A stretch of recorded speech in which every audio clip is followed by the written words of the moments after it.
Fourth quarter, 12 minutes remaining.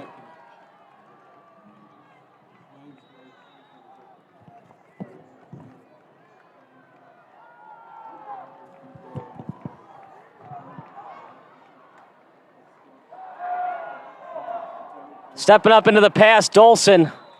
High arching pass, but he was not able to stay in bounds, was the receiver. Pistori's pass incomplete. That'll make it on the fourth down for Viator. 4th and goal from the 8. Have to go for it here, down 21. No other option for the Lions. So we got 4th and about 8. Do not need the touchdown here. You could. No, it is 4th. It's 4th and goal. 4th and goal. Okay, I thought it was 4th and 8 at the 10. So 4th and 8 at the 8. So it's 4th and goal. For St. Ignatius, have a couple of linebackers right on the goal line. Make sure they don't score. Might be a backdoor cut pass. Throws it in the middle. Touchdown, Viator. 28-14. Don't go anywhere. Game's still alive for the Viator Lions. Pistori's pass complete for a touchdown.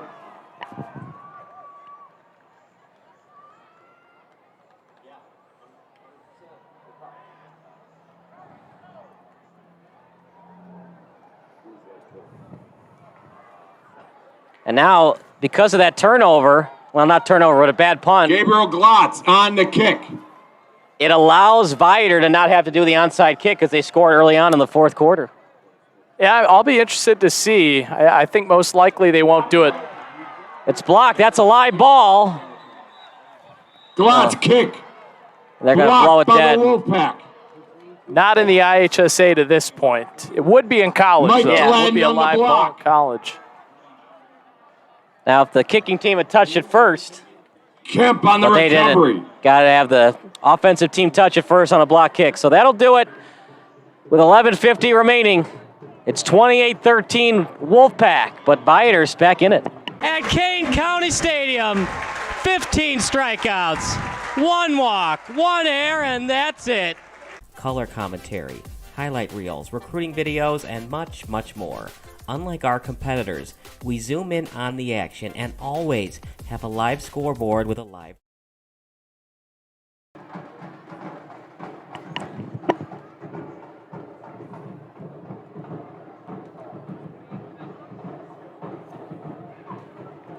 Kickoff coming up. We will upload all of the footage as we're pre-recording in both 720 and 1080. Sometimes the Wi-Fi works, Connor. Sometimes it doesn't want to cooperate. It happens. That's why you always use production trucks and pep waves. But it looks like we're good No right doubt. now. Nick set the kick. Tommy Bloss back deep for the Wolfpack. Kick was no good off the block. And the Wolfpack will do an onside kick, not a good one. And the Wolfpack easily get it back. Jake Moreau on the return. St. Viator recovered an onside kick earlier, but not this time.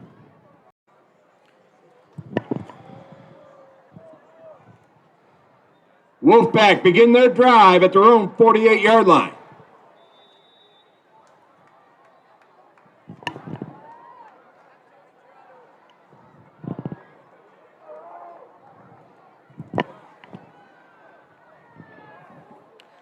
$11:50 remaining.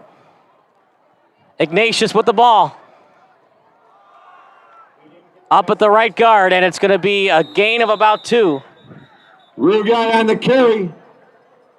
Zika on the stop. A gain of 2.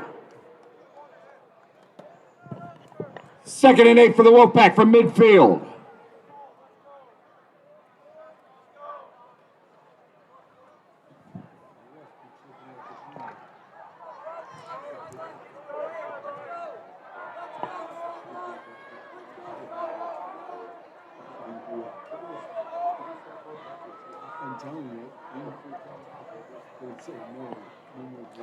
Ball at the 50, running out to the left with it. Then they finally hand it off to Rugai. Rugai up the middle for Little 5. delayed handoff, brought down at the 45-yard line. Well, even when you think Rugai's only going to Miser pick on up the 1 or tackle. 2, ends up being a 5-yard gain. 3rd and 3 from the Lion, 45-yard line.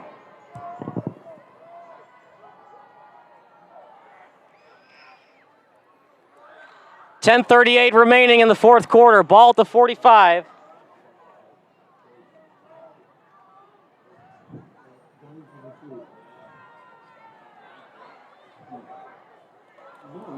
Little handoff up the gut. And brought down near the 43. Rugai up the middle. He's close to a first down there, and he does have it.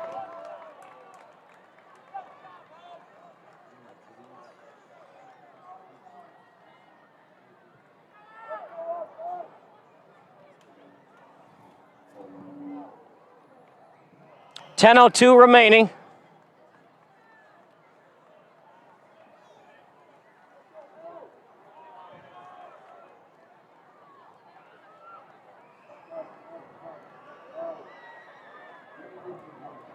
Little pitch out to the left. Get it over to Bloss. And he's brought down inside the 35, close to the 30. 10 yards, Wolfpack, first down. 1st and 10 for the Wolfpack as Viator decided to go with the onside kick. It was unsuccessful, and now Ignatius driving down the First field. down, Wolfpack at the Lion 30-yard line.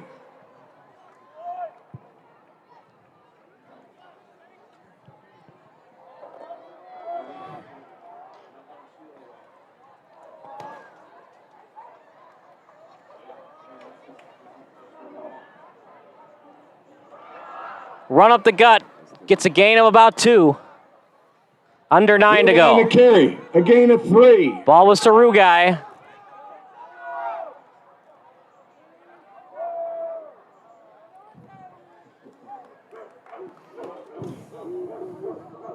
They're just going to feed 2nd and Rugai 7 from the Lion, all night. 28-yard line. Drain some clock. If St. Ignatius can punch in a touchdown here, that would pretty much end all hope for St. Viator. Need to get it past the 20 for a kick. Another run up the gut. Past the 25. This is exactly the offense that the Wolfpack want to run. Behind Rothgary, Rhodes, Lassick, Stagletter, and Mulcrone. I know the fans probably are 3rd and 3 for the Wolfpack. a little bit angry this game is still close, 24. but sometimes it's going to happen in football. Even when you get the turnovers, some things are not always going to go your way, and all that matters is the score. So they're up 15. This could be a bigger Ignatius lead, but a win's a win at this point of the season. Yeah, high school football is a challenging game. It's tough to win every week, and you'll be happy with any W you can put up, even as a 6-0 team. Ignatius has dominated the turnover battle. His great job breaking through that tackle. A gain of 4. And now Viator First down, has to Wolfpack. call a timeout to stop the clock. Nope, it was a clock issue. I thought it was a timeout by Viator. Clock issue. And now it restarts with 7:23 to go. Another first down for Wolfpack at the Rugai. Lion 20-yard line.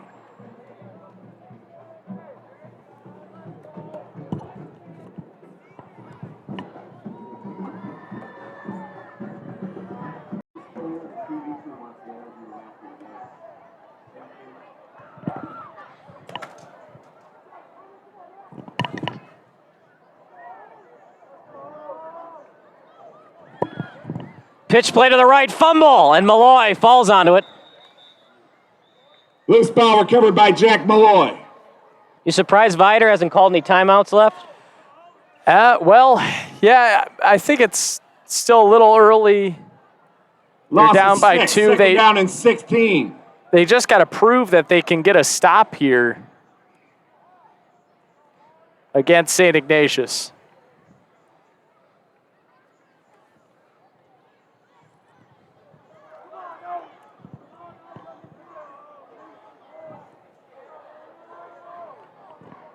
6:11 remaining.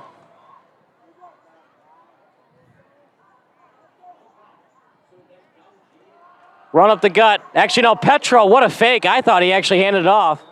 That time was well read by Viator. Gain of a yard.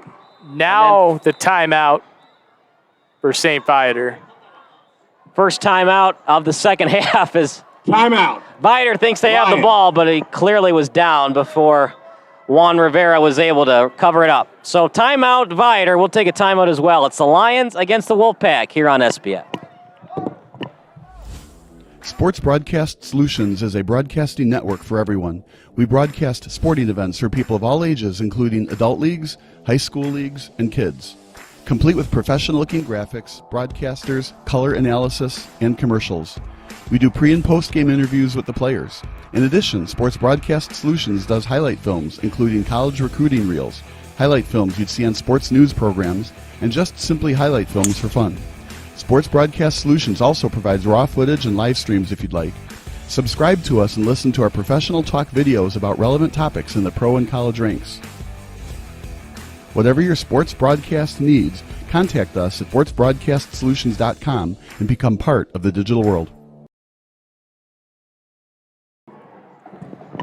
28-13 in favor of St. Ignatius, looking to go 7-0. Third down coming up. 3rd and 15. Ball on the 28.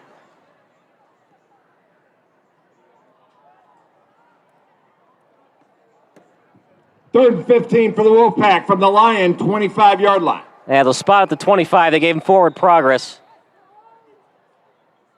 Wolfpack do not want to pass the ball here because an incompletion stops the clock. You want to force Viator to call another timeout. Run up the... No, Petro again on the quarterback keeper. Down at the 20. Keeper, a gain of 5. And Stop here's by where the 75, strategy comes into play for head coach Matt Miller. A pooch punt, you could pin him in past the 5-yard line at the 3. If you miss the field goal, the ball's placed at the 25-yard line. 4th down and 10 for the Wolfpack from the 20-yard line. Interesting play here. I think maybe they just go for it on 4th and 10. Yeah, you could go for it. Timeout, Lions. No matter what, the Lions have to call a timeout. We'll take a timeout as well. It's the Lions against the Wolfpack here on SBS. All right, enough is enough. This jetpack. Oh, there you go. Athlete. Just like the pros, we offer everything for you. Play-by-play commentary. A no-hitter at Kane County Stadium. 15 strikeouts, 1 walk, 1 error, and that's it. Color commentary, highlight reels, recruiting videos, and much, much more. Unlike our competitors, we zoom in on the action.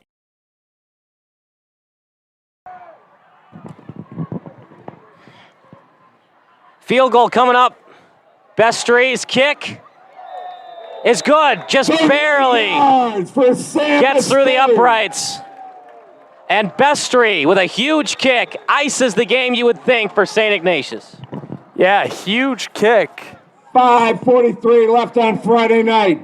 Wolfpack. 18-point lead, 3-possession game. 13. Going to be very difficult for St. Viator to come back in this one.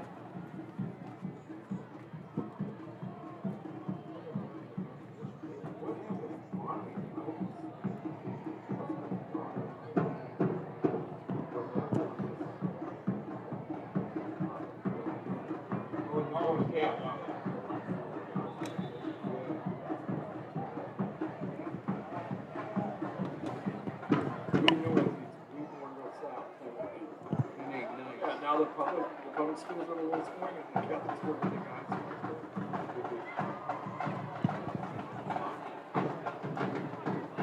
guys. 31-13, 5:43 remaining in the fourth quarter. Pasteri set the kick. Pastore nicks back deep for the Lions.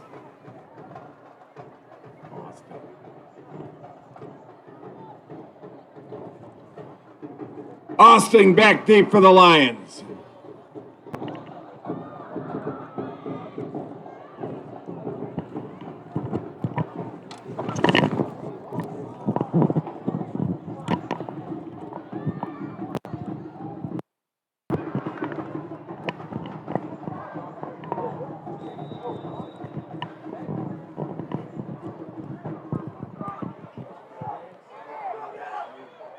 have to go after it. Live kick past the 13. Pursuit is there by the Wolfpack. As late to get on that kick that time was Bastori. Sam Opawui on the tackle. Jake Lowe on the stop. Lions begin their possession at their own 10-yard line. It looked like for the Lions there that they thought the ball was going to go out of bounds. The problem is it took a friendly Wolfpack bounce, stayed in, and by that time he didn't go after it, had to fall on it, and the Wolfpack got into the play. Yeah, they were just hoping to get the great field position out of the ball, potentially going out of bounds, but didn't work out well for them. And so now tough field position for St. Viator, having to go 90 yards here.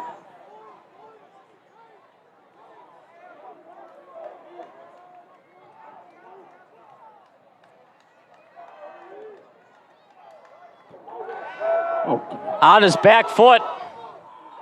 No chance that time for Dolson. Had no choice but to pass incomplete. Throw the fly route. That time to Dominic McKevitt. 2nd and 10 for St. Viator. Yeah, this is what the Lions are going to have to do. Just air it out. They went with empty backfield, and that's all you can do here, trailing by 18 with about 5.5 to go. Banyas, Gladney, now in at defensive line.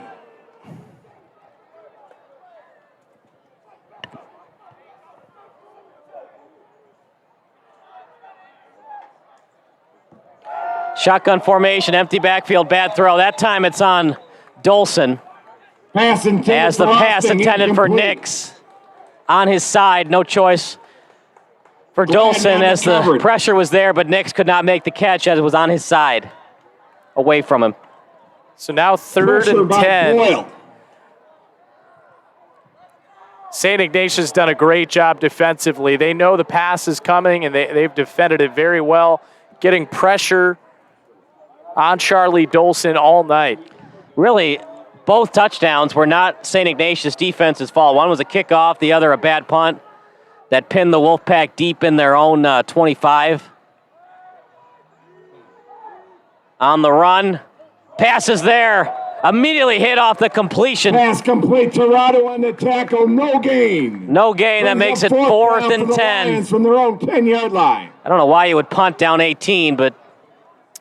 Well, I think right here the only reason they're punting is if you turn it over on downs, that's a quick touchdown for St. Ignatius. So despite the fact that it looks a little bit like surrendering, I think it's still the smart play because if St. Ignatius takes over, then the ball game's really over. So what you're hoping for here is maybe a muff punt. Something goes wrong for St. Ignatius here. When St. Ignatius gets the ball back. Got to force a fumble. That's all you can really do. Good return by Bloss. He's going to go straight up the field. And a block in the back against the Wolfpack. Bloss on the return. Return to 45. There's a flag on the play.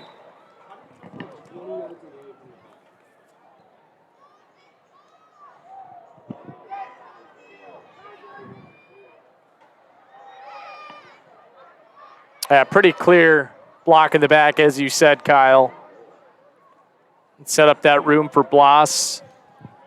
But good opportunity now for St. Ignatius to run some clock, and they're on their way to 7-0. Just do not fumble the football. That's all you got to do. Backs them up 10 from the end of the run. Wolfpack begin their drive at the Lion 31-yard line. One thing you got to be worried about is Bestry's been a little inconsistent with the kicking. You wonder if that's going to become an issue in the playoffs, but he also had a big kick there on 38 yards. Yeah, he did, and that helps him gain some confidence. And when you're looking at high schoolers, there's not going to be many teams that have consistent kickers. Rugai up the middle. Yeah, it's definitely a reward for a head coach when your kicker is consistent at the high school level. From the line, 30-yard line. Well, we got a mixture of 1 and 3s. 31 for St. Ignatius, 13 for St. Viator. A little bit closer to my final score prediction. Yeah, you had 28-6. Yeah. So, yeah, very close.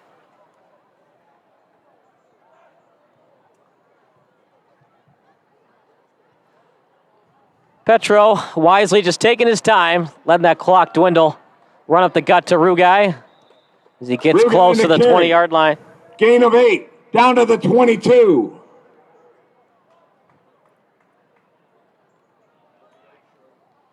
.320 to go.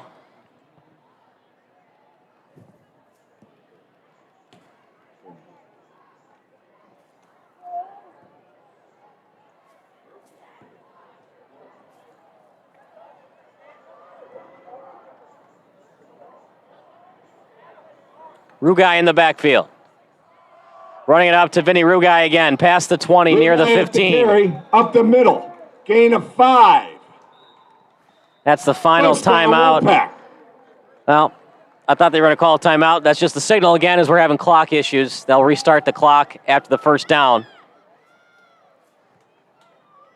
1st and 10 Wolfpack at the Lions 16.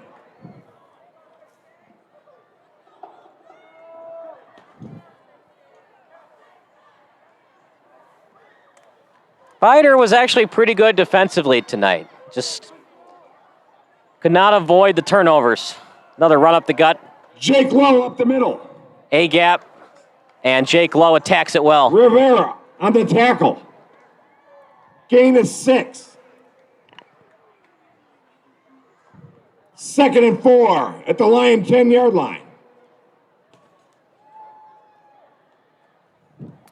Final 2 minutes here, and another great performance from the Wolfpack. We'll see how they do against Fenwick, the Battle of I-290, but, well, next week's DePaul College Prep is not an easy test either as Petro rolls out to the left. Petro on the keeper, no gain. Petro finally gets up, a little slow to get up after the tackle, but... Mirsky on the stop.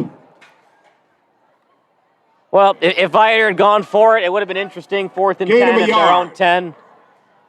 Yeah, I think really there you're just trying to save a little bit of face because, you know, if you don't get that 4th down, it's probably another 3rd touchdown and 3 for St. from the Ignatius, line, but 9-yard line. there is an opportunity here for the Wolfpack to potentially score another. 1st and 10, 3rd and 3. One more first down would end the game. It's going to be close to the first down marker, probably a half-yard short, low on the carry. First down, Wolfpack. And they do get the first down. On the stop. And so that will do it. It's going to be a St. Ignatius victory on senior night 5-yard line. as victory formation coming up for the Wolfpack. Yeah, just another great all-around performance for this St. Ignatius team and head coach Matt Miller, who was the coach of the week in the Chicagoland area last week for that win, well, a couple of weeks ago, Mount Carmel. But he's done a great job with this program. Petro on the keeper. Petro, quarterback keeper on the fake pitch. There's going to be some Viator fans not happy about that, Connor, but you know what? Whatever. It's senior night. Give the fans something to cheer about. Yeah, I think senior night, just trying to get another score. You know, Jake Petro, he's, you know, only a junior, so he'll be back, but just an opportunity for St. Ignatius to keep running their offense, getting some plays in, and Jake Petro had to throw the ball back out of the field from the sideline. He wanted to take that one home. Well, it's going to be a 38-13 final score. To kick the extra point. Unless St. Viator can take another kick for a touchdown, but kick is up and it's good. Still perfect. 38-13. All of our games for the Wolfpack have been dominating blowouts, and tonight is no difference to that equation. 38-13, we'll stick with the action. 38-13. Is there Wolfpack. anything you see out of this Wolfpack team that could be exploited in a game? I just don't see it. Well, I would be interested to see them match up with a really explosive offense. And when you're in 6A, the big challenge is East St. Louis. Now, that may be way down the road. Wasn't East St. Louis 7A? They've dropped back down to 6, at least due to the current rankings, although some of the times they do shuffle that at playoff time. But whether it's East St. Louis or another team, I'd like to see them match up with a team that can throw the ball really well, that can score points in bunches, because that's the tough matchup for an option team. What is St. Ignatius going to do if they're in a 14-0 deficit? at halftime. Are they going to have to change up the way they play offense? But the way they played this season, I don't see them getting in too many holes. Little pooch kick. Fumbled. It's a live ball. Wolfpack have it. Nice kick. Recovered by number 3. Now there's a flag on the play. Flag on the play. Viator is arguing that a fair catch was called.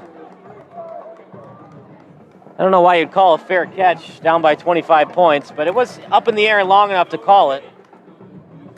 And we'll see what the official ruling is here. Damian Lassick is not happy about it. It's a live ball once he touches it if he didn't signal the fair catch. But you can't touch him, obviously, if he doesn't have the ball, because that would be unnecessary roughness.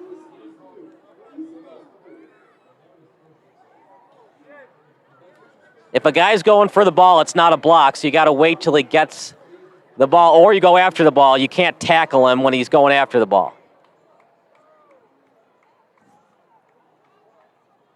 I mean, it doesn't really matter. The Wolfpack are going to win the game, but now we'll just see the game end with a 2-minute drill or a knee victory formation. Call is apparently a block in the back by the Wolfpack. Well, I don't know about a block in the back on a pooch kick. I think fair catch interference would make sense, but you don't see a block in the back called often on the kicking team. Especially on a pooch kick. Well, like, why would you need to do a block in the back to try to get a pooch kick? Because everybody's usually running down the field to recover it. Whatever. It's 1st and 10 for Viator, and honestly, it's time to head to Al's Beef. Yeah. For Viator, I think you just take a knee here, make sure nobody gets hurt. As you're still in it. You know, you win your next 2 games, you can still make the playoffs. If you try to have Dolson throw it here and he gets hurt, then you're really in trouble. But you also want to have some confidence going into next week. From their own 49-yard line.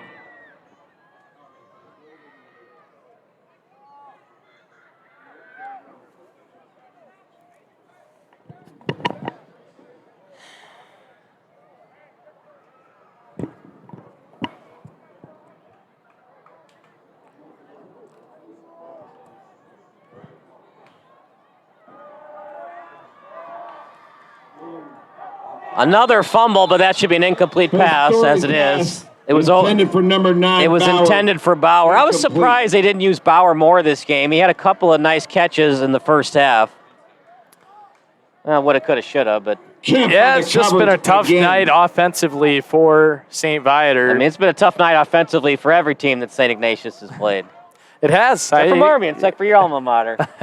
Well, that was a tough loss for the Cadets. They were winning that game 16-0 going to the 4th, but that shows you. I mean, this St. Ignatius team, even put in that situation, they were able to come back, dig it out, and win. So it shows you the resiliency of this team, and they've got a ton of confidence. I think that Mount Carmel win is going to carry them on into the playoffs, and we'll see if they can complete a 9-0 season. That would be really incredible for this program. There's nothing more that Fenwick would like to do than end their biggest rival. Although, you can make the argument for OPRF as a big rival as well, but St. Ignatius to not give them their undefeated season. Jump pass. And Nix went after it, intended for number but he 11, dropped Nix, it. Incomplete. You kind of surprised they're throwing the ball and not taking a knee? I think you have to keep battling hard, even down 18 points. It's 25. Or 25 points. I wasn't a math major, right? I'm glad that Notre Dame education's really helped you out in big spots in your career. Thank you. Appreciate it. I'm just messing with you. I got you. I think you just keep battling a little bit. Try to test some things out for your offense, and they still have to try to win a couple of games to get into the playoffs. So, just trying to build something positive into next week. Shotgun formation. Oh man, look at that hit. Pistorius pass complete. You got to admire the speed on the St. Ignatius defense. Gladden again. An interception and a block punt. Pretty easy. Bauer on the reception. To think about who we're going to have in the post-game show is that'll do it. Viator decides to go back to their bench. And Ignatius will take the victory, 38-13, led by Mike Gladden's interception. And a block bunt, but partner, this was a team win tonight. Yeah, great play on both sides of the 7 football for p.m. St. kickoff. Ignatius. The triple option was humming, but give credit to this defense. They shut down St. Viator all night, and Mike Gladden making some big plays, the interception, the block punt. Great performance all around for the Wolfpack. 38-13. I'm thinking Mike Gladden for the post-game interview, but partner, we could really use anybody. I'll let you choose.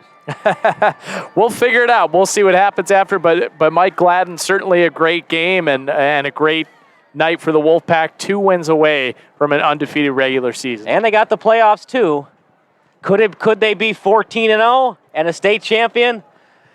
It's possible. It is possible. I think that win over Mount Carmel, you don't want to harp on it too much, but that showed the potential of this team. I mean, coming into that game, Mount Carmel is ranked as the second best team in the Chicagoland area, regardless of class, and they go out and beat them 27-0. So this team has tons of potential, and they're excited about the opportunity to head to the playoffs.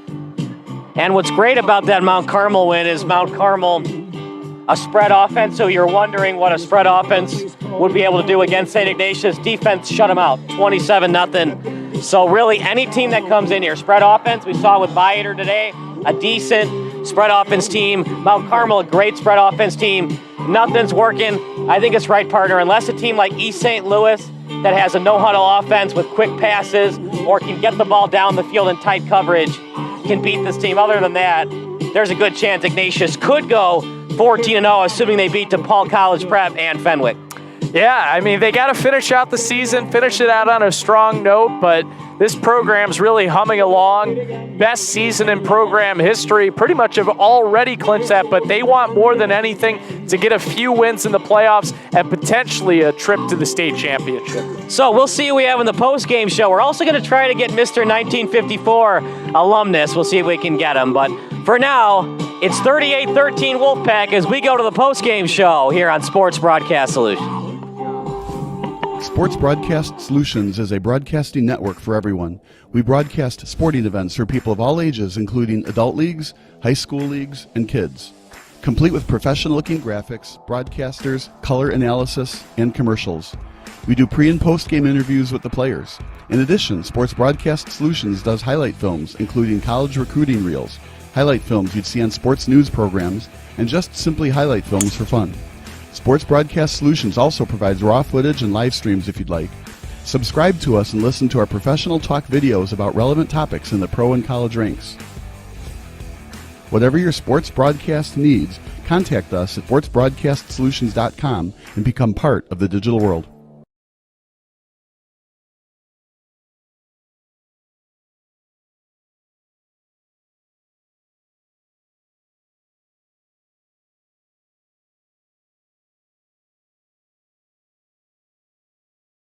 It's October 26th, 1991, Game 6 of the 91 World Series at the Metronome in Minneapolis, Minnesota. It's an unlikely matchup between the Atlanta Braves and the Minnesota Twins. The Twins won the World Series just 4 years ago, but like the Braves, they weren't supposed to be here. Kirby Puckett is at the plate, and you might know what happens next on this 2-1 pitch. And for that, I'll give you a virtual high five due to your ability to use the internet. But for those of you who don't want to cheat via Wikipedia or BaseballReference.com, let's get in that DeLorean and crank it to 88 miles per hour. It's time to travel back in time, or as SB Nation would say, let's rewind.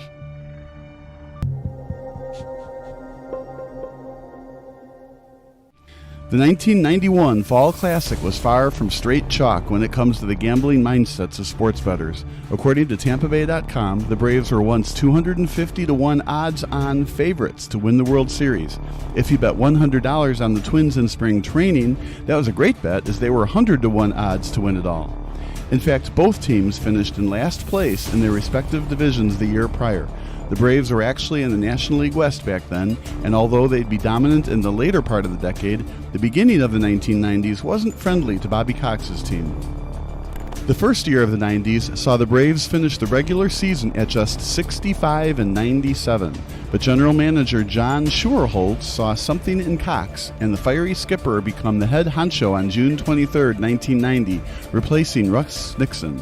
It didn't lead to an improvement when it came to wins. The Braves were 25-41 when Nixon received the pink slip, and they finished the year 26 games out of first with Cox as the manager.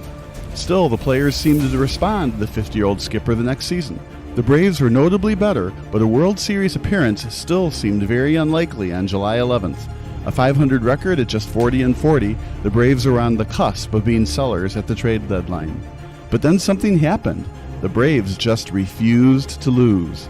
An incredible 54-28 finish to the season saw the Braves 4 wins away from a National League pennant.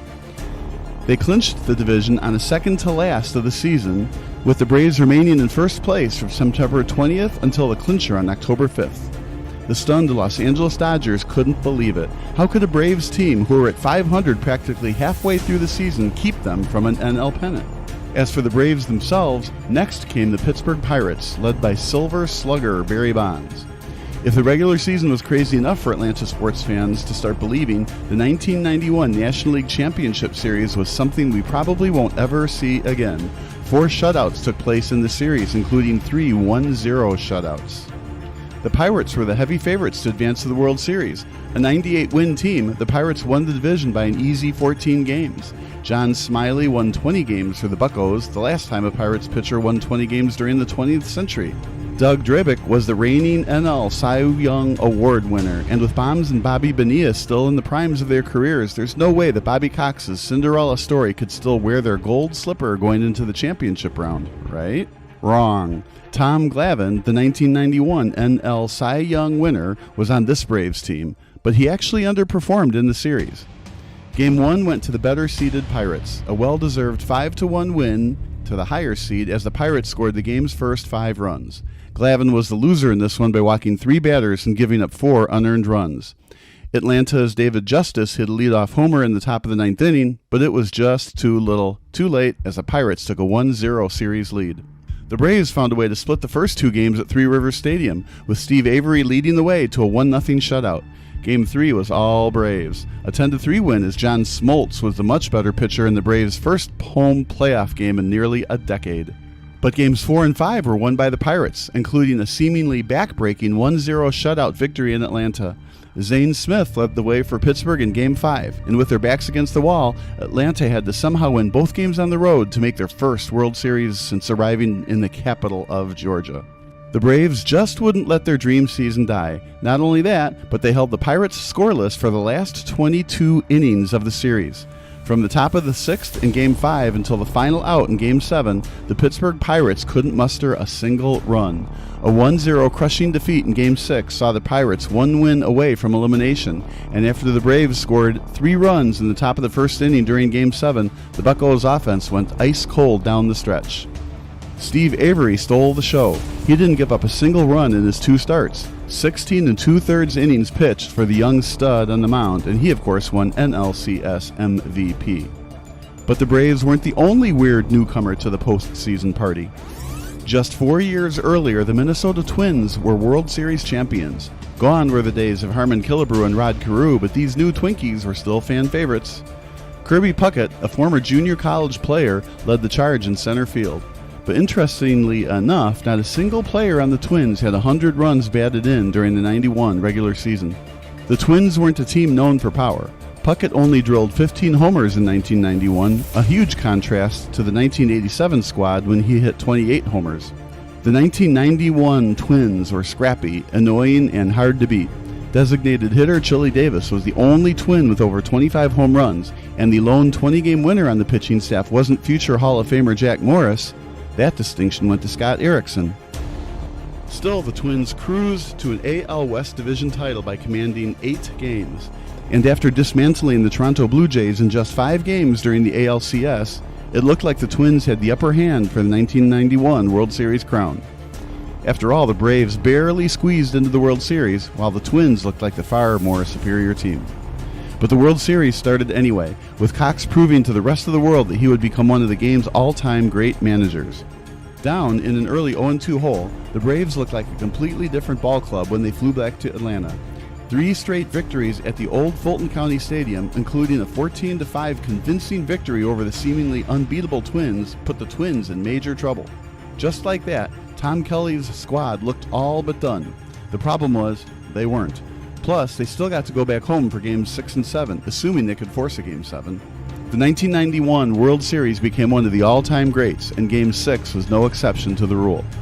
The Twins struck first with 2 ball players crossing home plate in the bottom of the first inning. The Braves seemed to have the momentum back after Terry Pendleton hit a 2-run bomb in the top of the 5th. Determined to play Game 7 at the old Hubert H. Humphrey Metrodome, the Twins got the lead back in the bottom of the frame. And after battling to a leadoff walk, Don Gladden stole second base. A couple of flyouts later, including the sacrifice fly by Puckett, gave the Twins the lead back. But don't count these Braves out. Up by a run in the top of the 7th, Kelly allowed starting pitcher Scott Erickson to run back out there. But after a leadoff single to Mark Lemke, Kelly had no choice but turned to Mark Guthrie. Guthrie started off okay with a strikeout to Jeff Blauser, but then location and accuracy came to bite him in the butt. A walk to Lonnie Smith, including a can't-have-it wild pitch, put Kelly in a tough spot. Guthrie was able to jam Terry Pendleton, but with Chuck Knobloch playing a double-play depth, Pendleton's little nubber got enough of the AstroTurf to give him ample time to claim the infield single. Just like that, we have bases loaded, and Kelly was forced to go to the bullpen yet again.